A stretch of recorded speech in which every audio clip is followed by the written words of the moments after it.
and welcome to Noontime History. My name's Steve G, and we're going to be talking about something that's come to my attention recently about Motte and Bailey castles, the one I'm building here in my little workshop, and it's just something that's come to my attention recently. Unfortunately, we can't go into the past and check out these buildings for ourselves because these buildings, they pretty much don't exist anymore.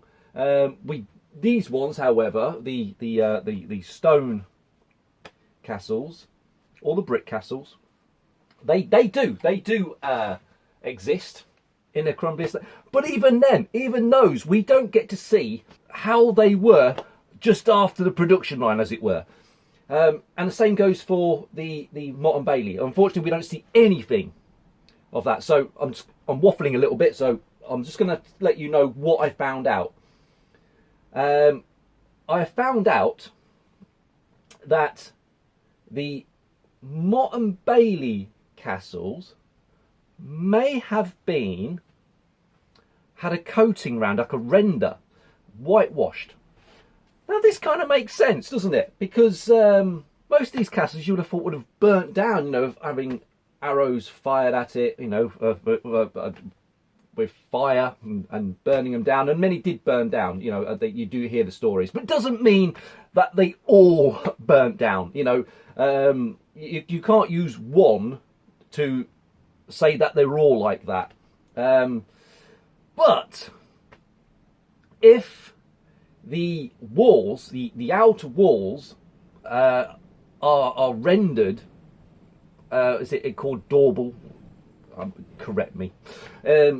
But if they are, and an arrow does, you know, with a flame, hits that, cool, bush. It's just going to go out, isn't it? That's what it's going to do. It's not going to be very. The castle is not going to burn down, so it's a great defence. So yes, we get this conception that a Motte and Bailey, yes, was made out of wood, but we think it has the appearance of a wooden castle. And there are some photos actually on, I say photos, on medieval pictures of castles, and they say you never see a Motte and Bailey wooden castle. Well, actually, they think that you can actually see them because they're rendered. So, you know, are the castles that we all thought in these medieval pictures, were they, that we thought they were all stone, were they, in fact, some of them made out of wood? And another good point, and it's a very good point as well, is that if you come to a castle and you think it's made of stone, your strategy is going to be a bit different. You're going to think, and also you're thinking, actually, let's just go home. You know, we're not going to actually penetrate this castle, so let's go home. And you're already on the back foot, I think they say. But if you go to a wooden one, you're thinking, okay, I've got to stand a bit of a better chance. But if it's rendered and you don't know what's underneath it, you know, it's a better protection. I think it's a better protection. So it's interesting that that this has come about. You know, I mean, I believe that they probably did. Unfortunately, you get this misconception of we are the advanced race. You know, I don't think that people change that much. You know, we still have the concept of keeping up with the Joneses. You know, you're looking across to your neighbour and seeing what they've got. You know, and I have that strong belief that happens all through history.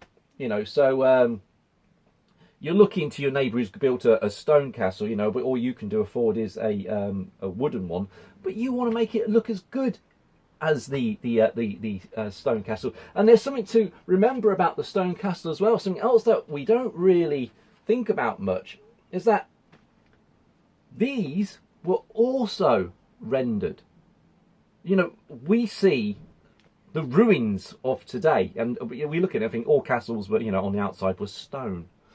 They were rendered. They were rendered and whitewashed. So these castles, on the as an appearance, you know, from afar, they look identical. They really do. But obviously the difference being the Motte and Bailey and the castle in this one with the donjon, which I'd like to discuss the donjon another time. You know what the donjon is.